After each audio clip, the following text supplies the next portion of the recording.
Hi there guys, my name is Stuart from Marshall Music and this program is called Stu Chats With. That's when I chat to people, like this man, Mr. John Ellis.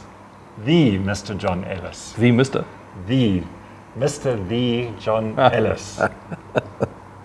He played in a horrible band in the 90s, early 2000s, very average band called 363.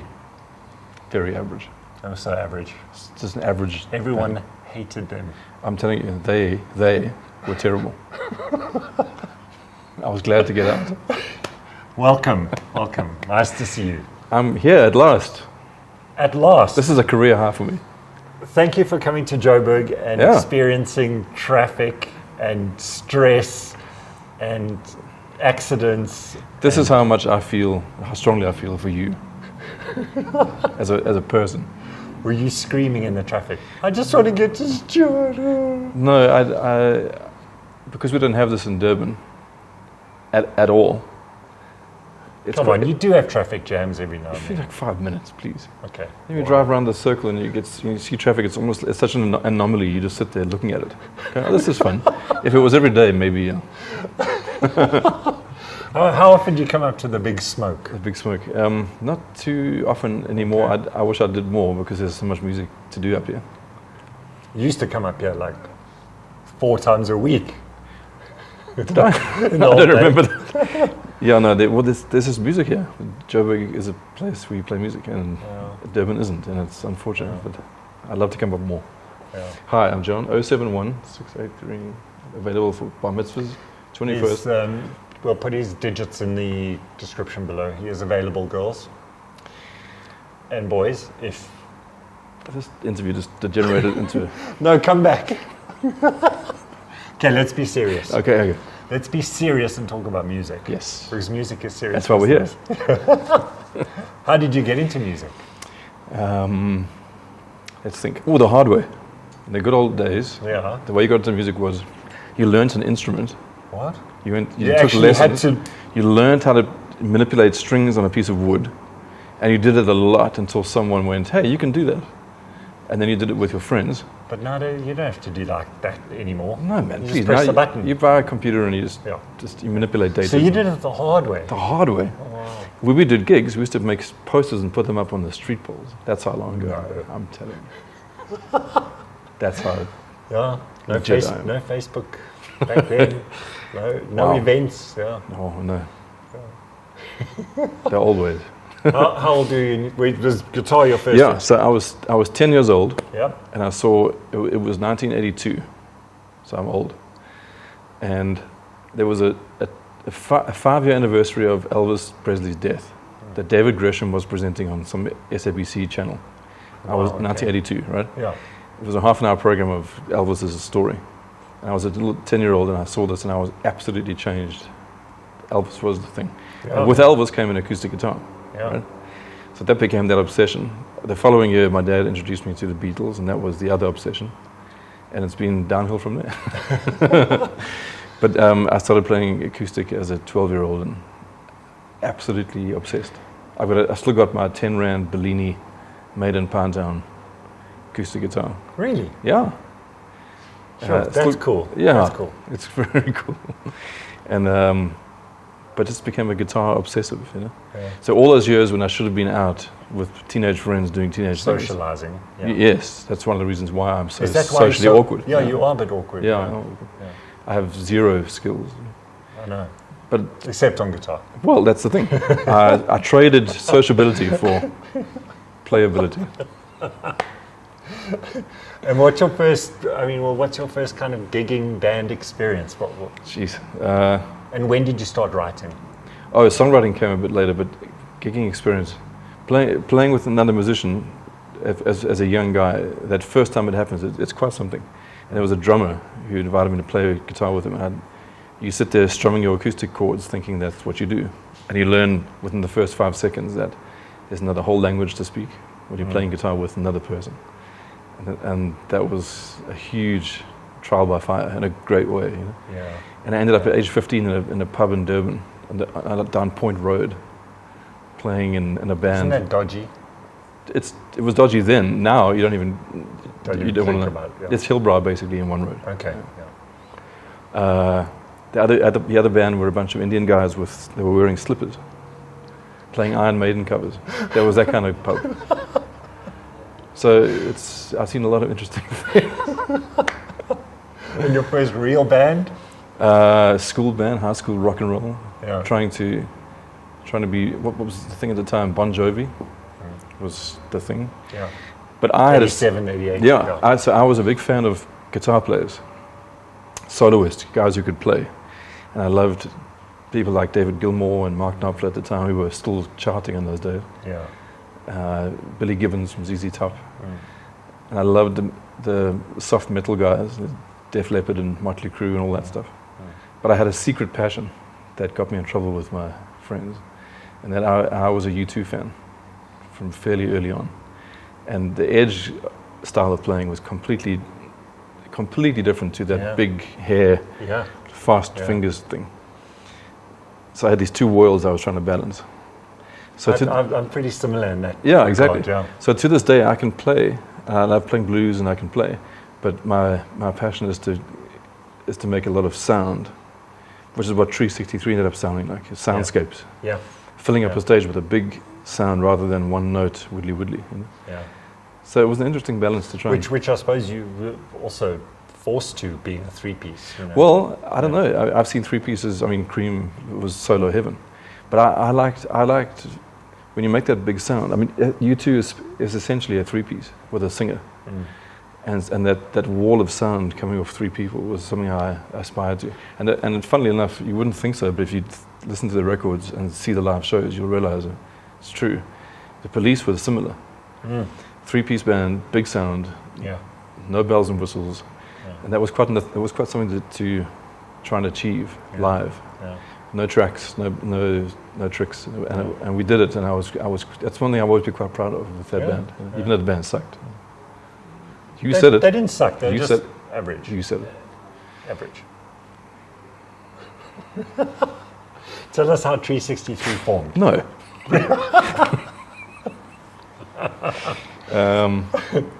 I had a. How did you meet those? So I was never a singer. I was a guitar player. Yeah. I just sang backing vocals. Okay. And then at some point, various bands I was messing around with, Amersham up here in Joburg.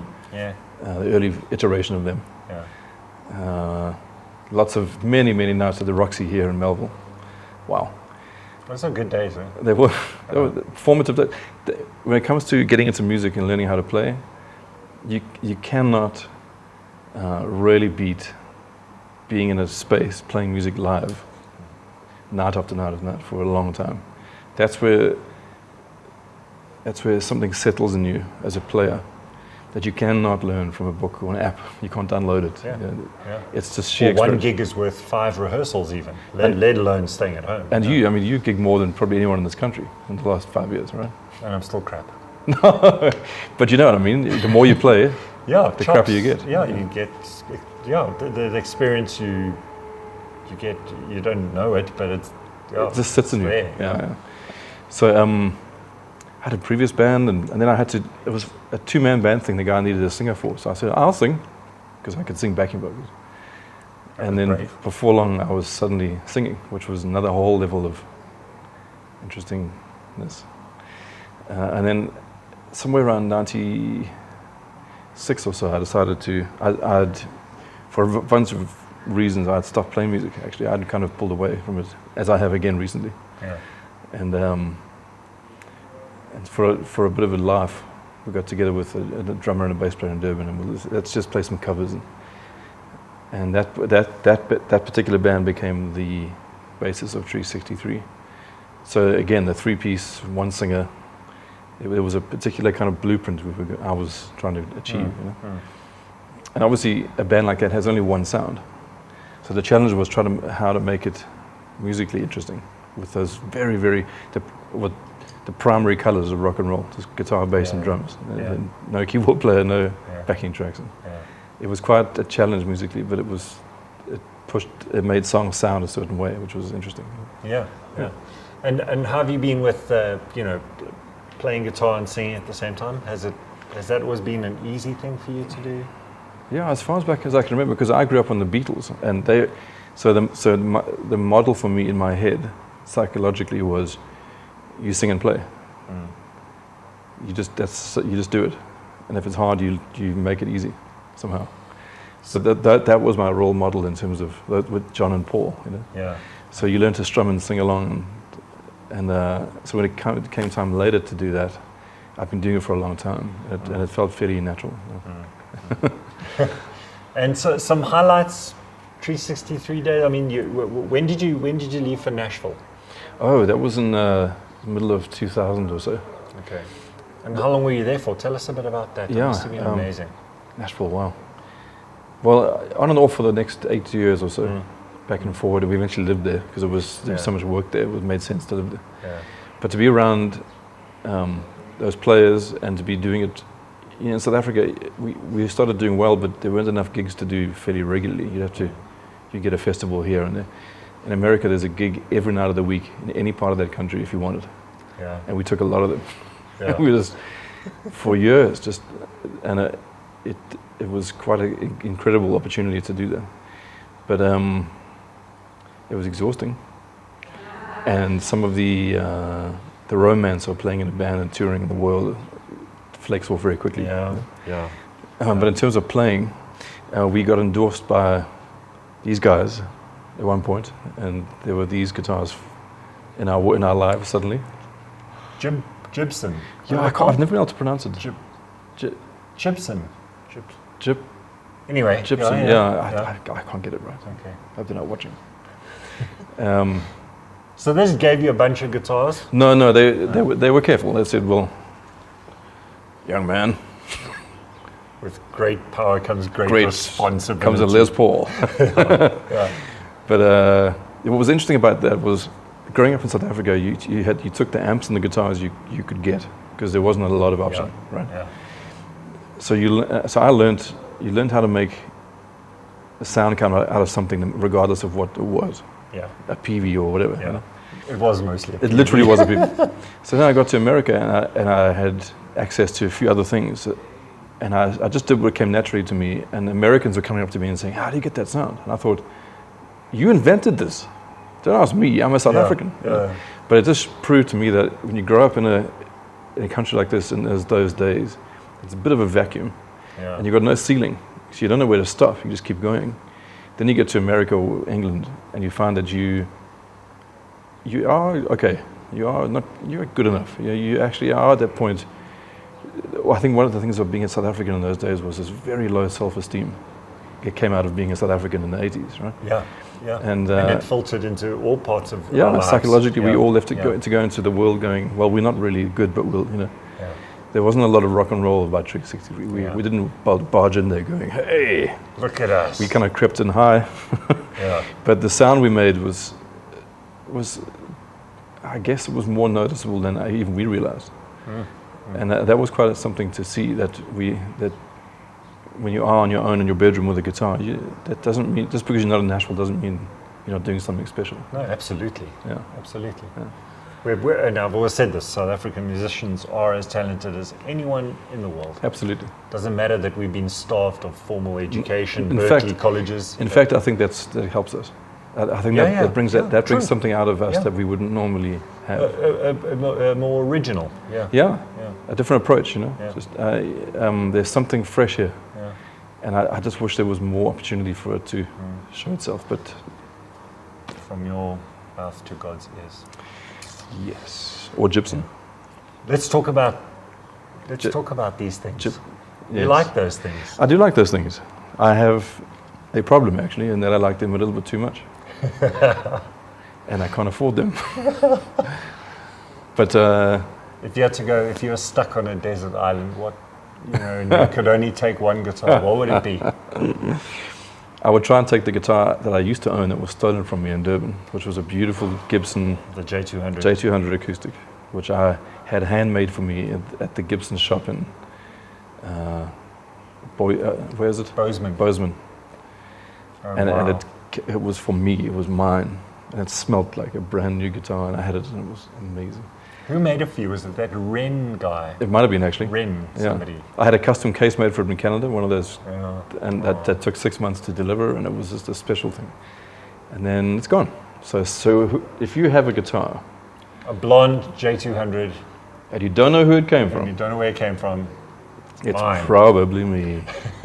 Keep your eyes out for it. But it was a special sounding guitar. It's hard to choose. I mean, I have a range of things because each thing has its own sound.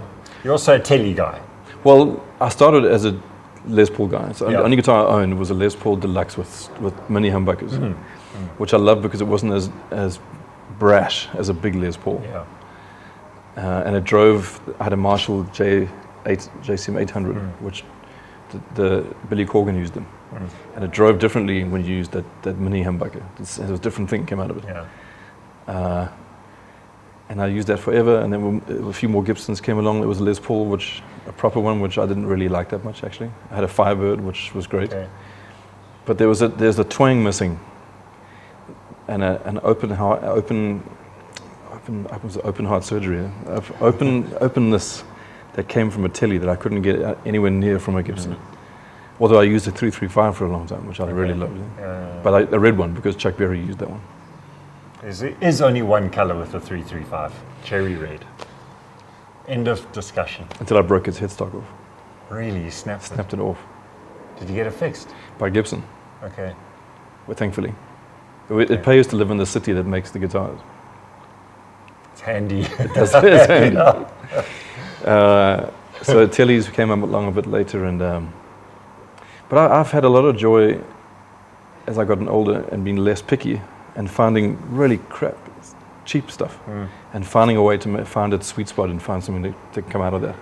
I've got a few no-name things that I don't even know what they are, but they've got a personality. Yeah, absolutely. As long as they're nicely set up, Yeah. they've got a vibe. You know. I love these things, and I'm a total geek.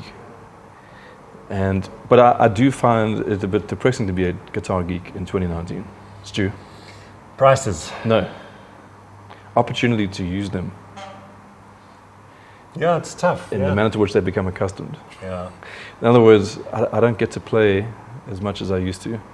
There's not that many opportunities. The guitars don't get to be used as much as they would be. Yeah. And I know that's life in South Africa, but still. Well, it's the same as me. I mean, I do like 99.99% of my gigs are acoustic guitar nowadays. I do a lot of I miss that. the electric. Yeah. I do a lot of that, and I love them. But once in a while, plugging in an electric guitar into an amp Oh, there's nothing better. And There's cranking it up. nothing better. and then having the rest of the band go like this, that's a good feeling. You've done it too. Yeah. And amp-wise, what are you using at the moment? And what's your favorite of all time? And pedals, what are you into? What do you... So because of the Beatle obsession, I love the AC30s, Yeah. but they're not easy to use anywhere near people Yeah. because they're so loud. Yeah. I've had a lot of tonal joy from Fender Hot Rods. I don't own one, but I do love them, Yeah. especially two of them together. That's indulgent. Well, yeah, and on a big stage with those tree gigs where all that tone had to come from one place, I found that if I mixed an AC30 with something bigger, like a JCM 800, the old head I still have, and we do this with them panning-wise on the PA, Yeah. there was something, all the range of the spectrum of tonal possibilities were filled in by those two amps. Yeah. Yeah, absolutely. And it was a nice combination. Yeah. So, So were you running a stereo rig back then, or was it mono? no, I did try to have it stereo. Okay. Well, that's how they had the pedal board built for me, and it never really worked. I'd step on something and it came out of both amps all the time, and it was great. Yeah. It's just noise. Yeah. So, and then obviously as you get smaller and smaller gigs, your big amps go into the cupboard and you pull out small things. The AC15. Good idea, actually. And now they make an AC10, which is actually amazing. Don't tell me that. I've got to go buy one now. I prefer the AC10 to the AC15. Do you have one here? Yeah. Cut. Pedal-wise? I am an old-fashioned man. Yeah. I love Boss pedals. Good. And any pedal with a screen on it. can do amazing things, but we're not. I don't think you're in guitar land anymore. Yeah. There's something about stepping on a piece of metal with knobs on it. And if you want to change something, you flipping bend down and change it, damn it. With your fingers, not with your iPad. Yeah. I'm not a Luddite. I love the H9. I've got a few nice modern things. Yeah. But at the end of the day, a big chunky Rat. But to be honest, as much as I love pedals, and 363's thing was about pedals because it gave texture to this very sparse sound, especially delays. But as the last Tree album we did in Nashville with a producer who said to me, turn all the pedals off and just play guitar. And I thought, what? And I realized how much of a safety net it had become for me. And what a challenge it was to plug straight into the amp and play and fill in those gaps with your hands. Not allow delay tails to take, as much as I love those sounds. Yeah. So I've kind of come back to a more quite raw way of playing where I'll often look, if I'm playing, I look down at the pedals and there's none of them are on, except the tuner, obviously. Yeah. Because children don't go anywhere without a tuner. But you straight in and there's no manipulation of the tone. It's just that piece of wood and that amp. Yeah, that's quite scary. And it's hard. Yeah. It's demanding and it's challenging, but it's really rewarding. And in a weird way, I would, if you said to me, which you're probably going to just now, what would you recommend for other players? It would be a case of turn the Strymon timeline off, play guitar. Sure. If you can. It's like, it reminds me of when I first went on to in-ear monitoring. You hear every single nuance of your playing, and it makes you I realized how sloppy I was playing. Absolutely. Totally. 6 months of using in-ears, my playing improved completely. But that's why I think when things go wrong on stage, that's where you learn, not when things are great.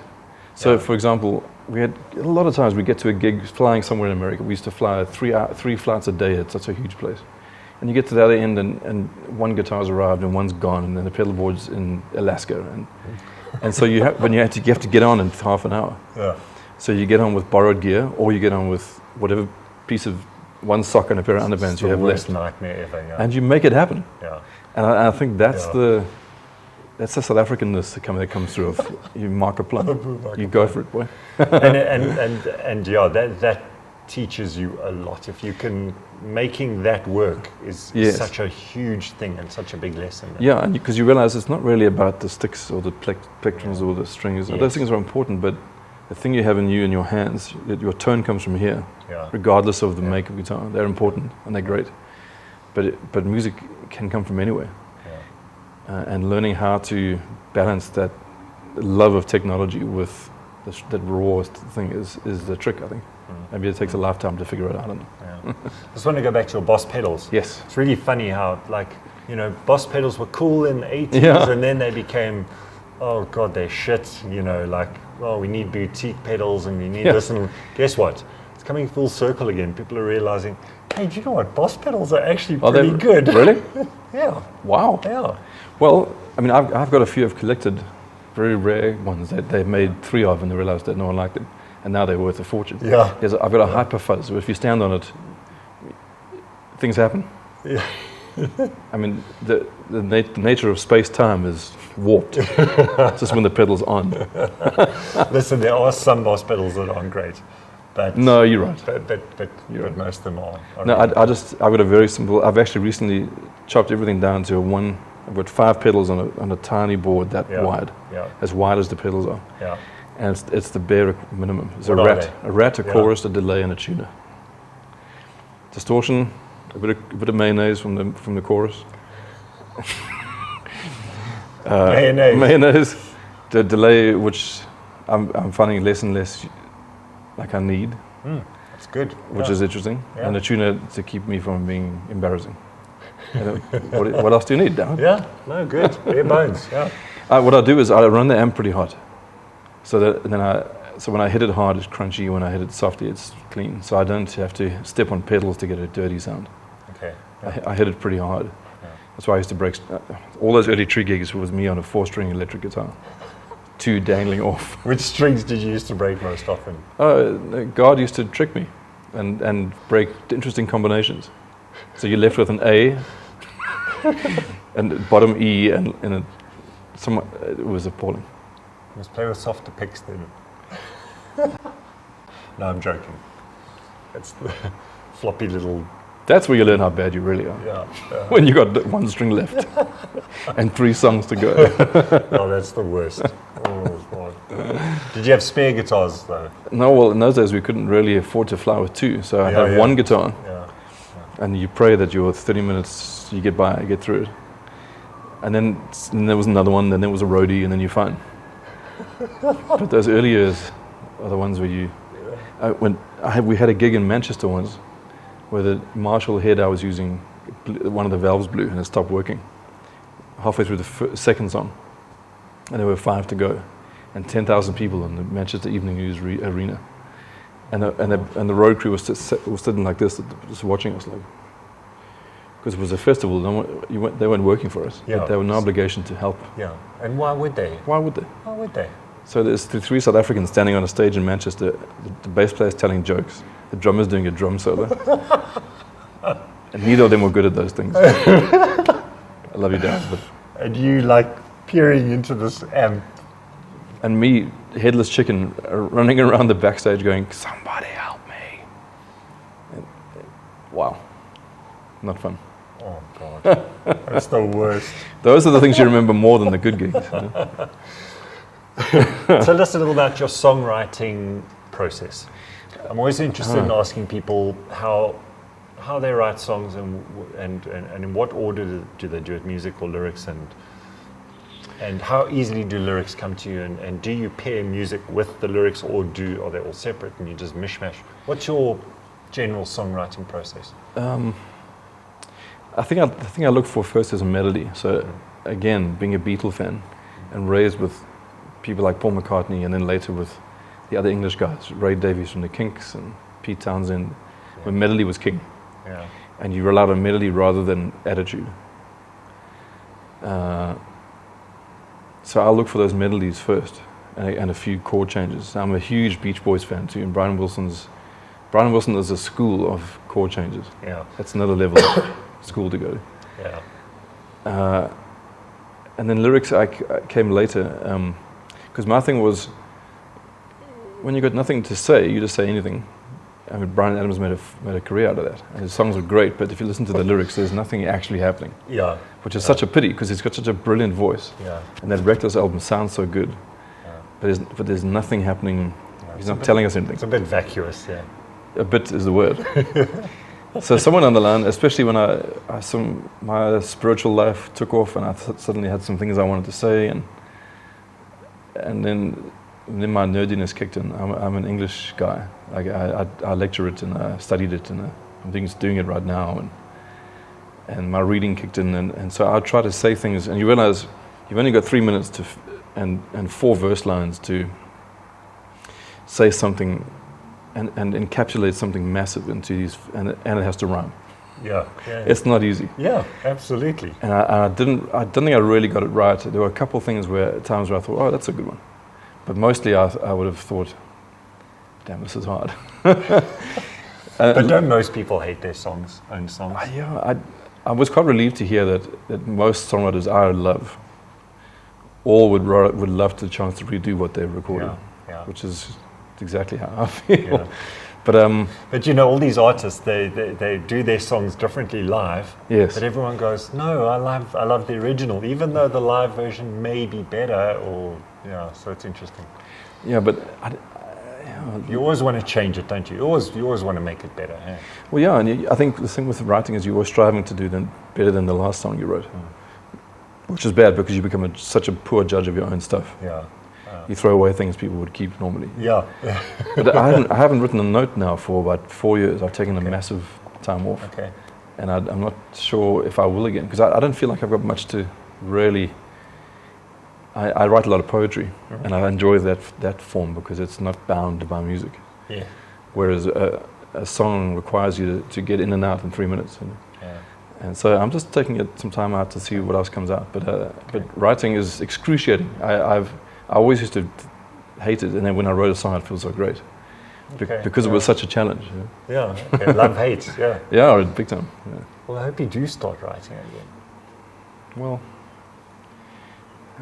yeah, I don't know. I don't know if it'll happen. Okay. I don't know.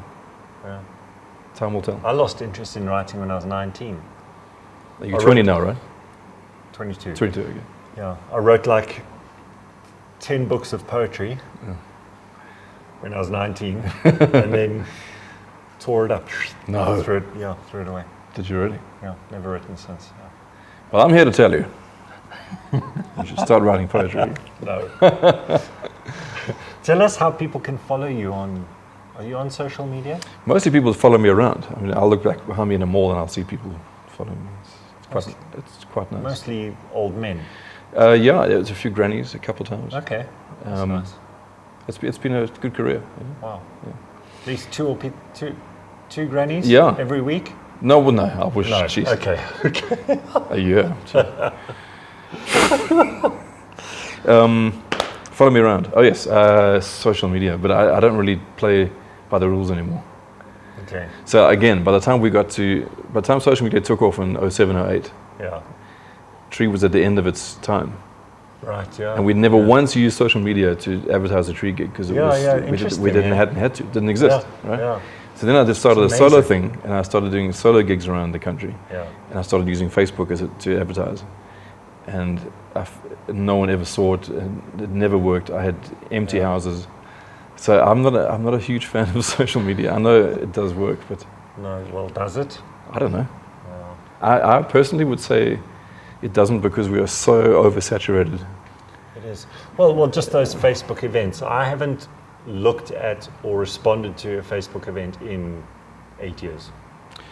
So you're the guy who doesn't come to my gigs.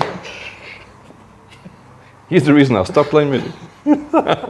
We're almost out of time. Before you go, what is your advice to young songwriters out there? Or young musicians? And Jeez. yeah. Other than get a degree. Yeah. Other than get an MBA. Wow. My biggest mistake was not realizing how much of a business music is and how little it has to do, unfortunately, I hate to say this, with actual music. Yeah, say it, it's fine. So when you get to the point where you are making it and people are interested in what you do, you're no longer in music, you're in business. And you have to be able to embrace that and navigate it carefully.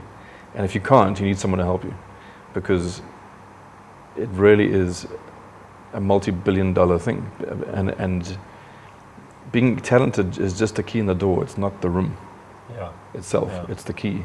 Yeah. Once you're in the room, you're swimming with a lot of sharks, and I think I'm mixing a lot of metaphors here. Yeah, no, I'm loving it. So I wish I could say nice rosy things about music. That's another metaphor. Rosy things. No. I'm not an English teacher. Well, be surprised. But I have a bit cynical. To me, music has become so much a business, and it's so competitive. Yeah. That's one of the things that makes me want to withdraw a bit, is that I'm not a very competitive person. I don't feel like I have to beat that band to get your attention. I'd rather. I just want people to write what you want to hear. And if the world needs it, the world will take it. It'll take it. Yeah. Okay. It's good advice. There'll be 50 rand, please. Yes. No, wait, hang on. Okay, you can have it for free. Thank you. It's because of our thing. John Ellis, thank you. Thank you for joining me. It's always good to see you. Always like to chat to you. Welcome to the Big Smoke. Yes. I hope you don't get stuck in any more traffic jams. I must be honest, now that I've done one of these, I feel like I'm finally in the big time. So thank you for having me finally. He's a nutter. Thanks, guys. That's all for now. We'll see you next week. Cheers.